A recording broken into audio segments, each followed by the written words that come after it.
ओम शांति। आपका प्रश्न है कि आपको बुरी नेगेटिव शक्ति का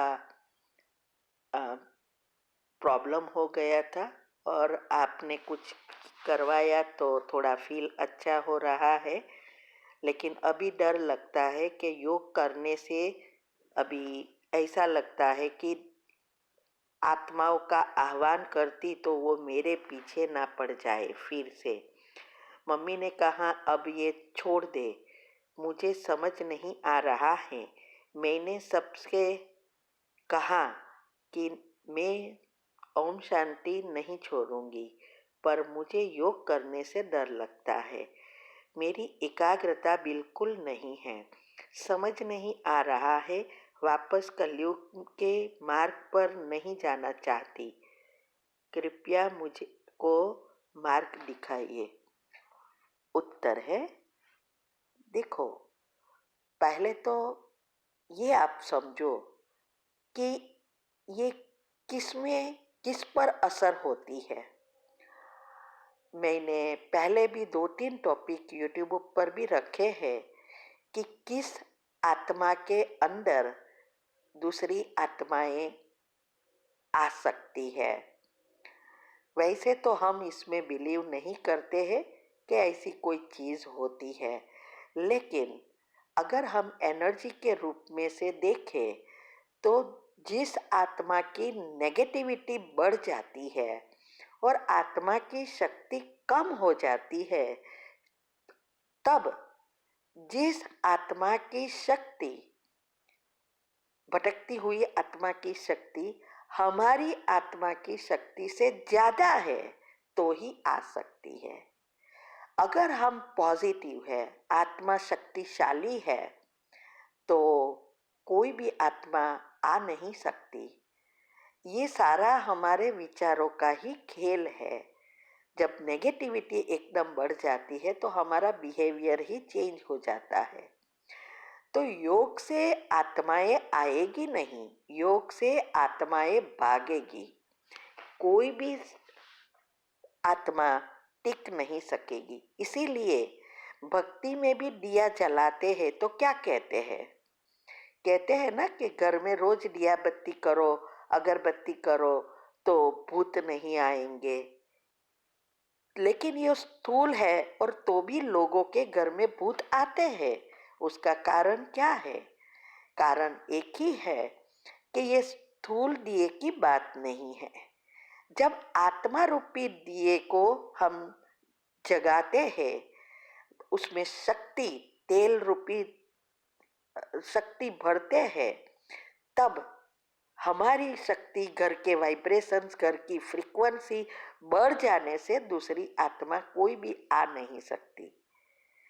इसीलिए जो जो हम भक्ति में कहते हैं, करते हैं, वो सब स्थूल चीजें हैं। वास्तव में करना है सूक्ष्म एनर्जी के लिए। इसीलिए जब आप योग करेंगे, सारा दिन दिनचर्या मनचर्या सेट करेंगे, पॉजिटिव रहेंगे, तो आपकी शक्ति भी बढ़ेगी, घर के वाइब्रेशंस भी अच्छे होंगे, फ्रीक्वेंसी बढ़ेगी, तो ऑटोमेटिक आप शक्तिशाली बनने से कुछ कोई बिगाड़ नहीं सकता। और इसमें तो भगवान हमारे साथ है। मैं तो 32 साल से कर रही हूँ, तो हम शक्तिशाली बन जाते हैं, क्योंकि आत्मा अंदर जो है वही तो मेन चीज है।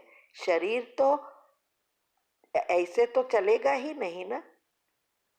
तो इसीलिए आप इसकी टेंशन नहीं लो, ऐसे नेगेटिव विचार नहीं करो, पॉजिटिव रहो। और साथ साथ आपके घर के और आपका सुरक्षा कवच बनाओ। वो भी हमने यूट्यूब पर रखा है और कई कमेंट्री में, क्योंकि हर एक कमेंट्री हमने अलग अलग रीति से अलग अलग सेवा सब बताया है, उसमें आता है। तो सुरक्षा कवच बनाओ। रोज रात को और सुबह में 2 बार सुरक्षा कवच बना सकते हैं। बाहर निकलते हैं 1 मिनट के लिए भी सुरक्षा कवच बना लो, फिर बाहर निकलो। और दिनचर्या मनचर्या जितनी सेट होगी उतनी आपके साथ पास कोई भी आत्मा आ नहीं सकेगी। उस आत्मा का भी आप कल्याण कर दोगे। अगर कोई है न नेगेटिव तो घूमती ही रहती होगी, लेकिन हम उनका भी कल्याण कर सकेंगे। तो इसीलिए आप ये करो। और दूसरा, मैं मास्टर सर्वशक्तिवान विघ्न विनाशक आत्मा हूँ या निर्विघ्न आत्मा हूँ। ये 108 बार सुबह में लिखो फीलिंग के साथ कि मैं हूँ मास्टर सर्वशक्तिवान, माना शिव शक्ति हूँ। और रात को भी सोते समय लिखो तो बहुत बहुत फर्क हो जाएगा। याद रहे, सारा खेल हमारे संकल्पों का ही है और ये दुनिया भी चलती है। ठीक है? ओम शांति। आपका प्रश्न है कि मैं पीएचडी कर रही हूँ और हायर एजुकेशन के लिए बाहर जाना है, तो मैंने 2-3 जैन सीनियर और टीचर्स की हेल्प ले रही हूँ, लेकिन सबको अटैचमेंट हो जाती है मुझसे। वो लोग फ़ोन पे बात करना चाहते हैं। जब मैं अच्छे से बात करती हूँ तो मेरी बहुत हेल्प करते हैं, मेरे काम भी खुद ही कर देते हैं। लेकिन अगर मैं रूडनेस दिखाती हूँ तो कोई हेल्प नहीं करता। रोना भी आता है कि सोसाइटी में गर्ल्स के लिए कितनी प्रॉब्लम है, तो मैं क्या युक्ति युक्त करूं? उत्तर है, देखो, आपको न तो रूड बिहेव करना है, न ही आपको उसमें अटैचमेंट में आना है।